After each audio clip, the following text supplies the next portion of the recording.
Hey friends, I'm Tasia, and this video will show you how to use Google Meet video conferencing, as well as highlight some awesome Google Meet features.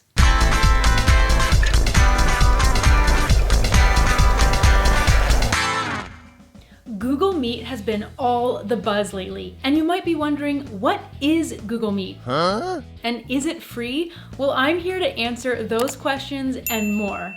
First, Google Meet is a video conferencing app. That's the business-centric version of Google Hangouts, which you might be familiar with.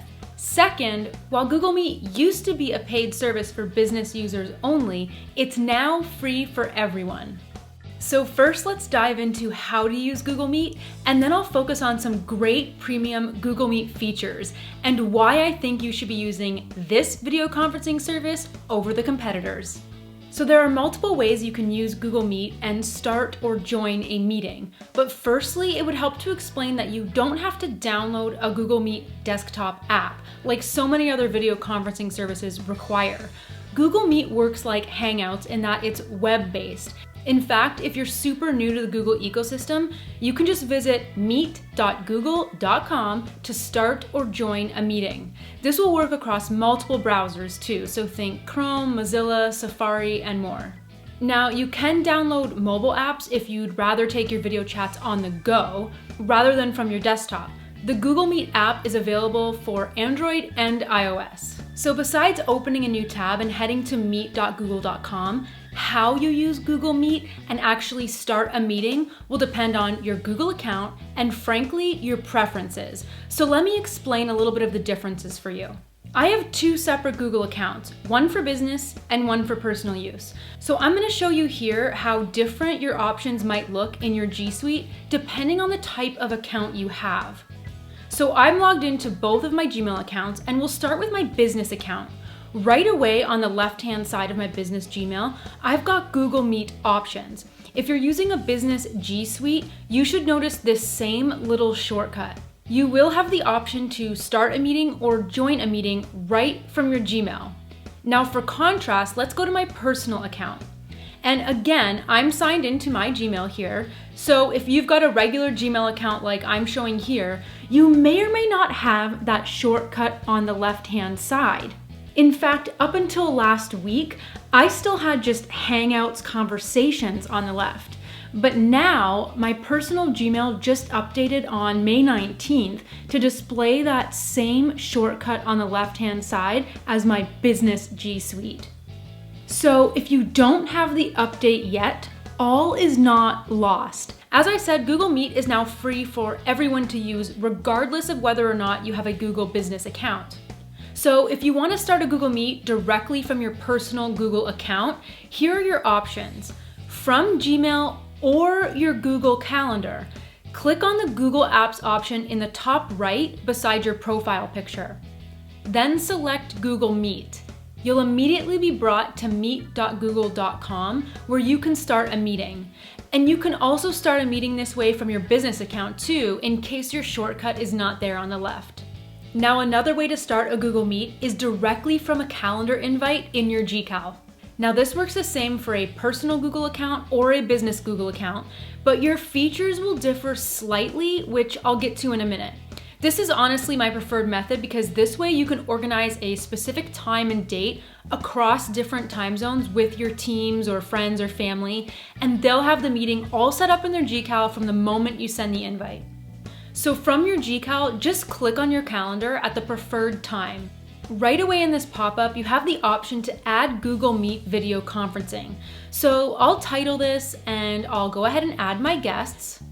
And now as I add my guests, this is where a really great feature comes in. If you share Gcals with any of your participants, you can check their availability right from here too.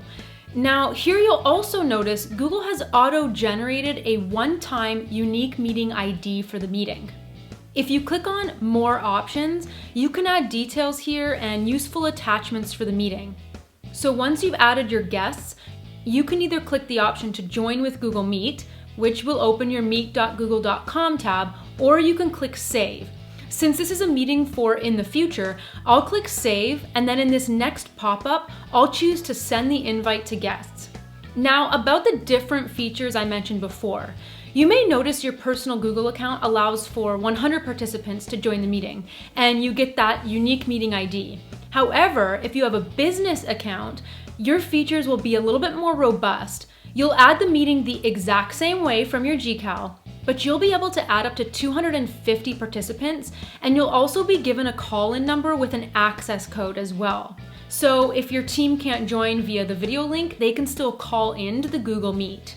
So that's a good overview of how to use Google Meet and actually start a meeting and join a meeting. But now let's jump into a meeting and highlight some of the best Google Meet features. First things first, 2 great features that are built in are low light mode and noise canceling mode. These are things you probably wouldn't even notice or think about, but Google has done a great job utilizing AI to auto adjust settings for you. The next feature I want to highlight is how to change the screen layout to Google Meet Grid View.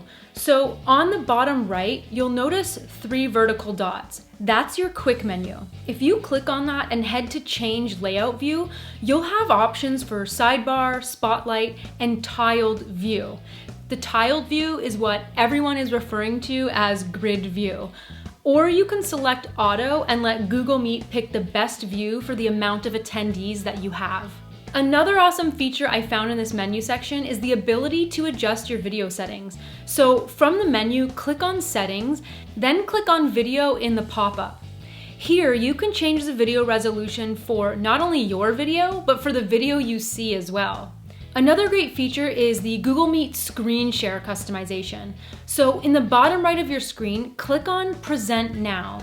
Here, you actually have quite a few options. You can share your entire screen, but check out some of these other options. You can share just a specific window or even share a specific Chrome tab. This is a game changer. If you want to share a video for training purposes rather than showing your entire desktop, this is the option for you. Moving on to an accessibility feature, you can add captions to Google Meet. Just click on Turn on Captions on the bottom of the screen. This is also really handy if you can't have the volume on loud during your meeting, but you need to know what's being said. Another feature I think is so handy is found on the bottom left of your Google Meet, in the Meetings Detail section. Remember when I showed you how to create a Google Meet from your GCal invite? Well, if you add an attachment in the details of that GCal invite, this is where you'll find it in your meeting, right in the meeting details in the attachment section. How neat is that? So now let's manage our attendees a little bit and see what features we have there. In the top right, click on the little people icon to bring up your sidebar. If you click that drop-down arrow next to a participant's name, you have the option to mute the participant.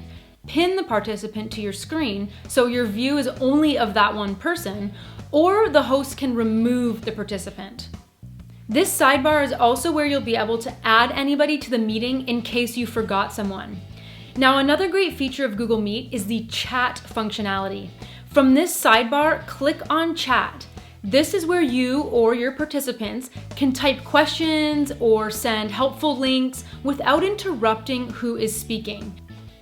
To get out of the sidebar view, just click anywhere on your screen outside of that sidebar. All these features are available on both mobile apps as well, but the placement of the options just might be a little different on your screen. So that's how to use Google Meet and some of Google Meet's best features. Now I want to hear from you guys. Will you be using Google Meet? Let everybody know in the comments below. And what are some of your favorite features? Let's start a discussion. As always, thank you guys so much for watching. If you like this video, I want to know. So give it a like, a share, or leave a comment below. You can click right about here to subscribe to my channel and right up here for another video. Thanks for watching, guys. See you next time.